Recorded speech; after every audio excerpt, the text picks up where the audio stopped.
Rähn on seal, läks puu taha.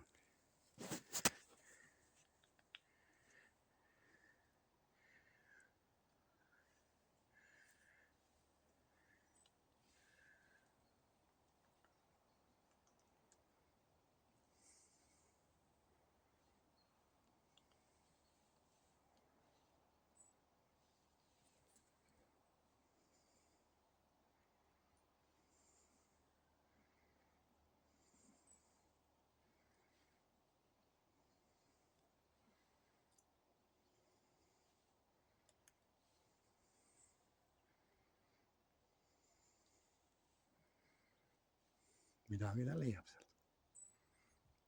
Väga investeerida vist ei lase ennast.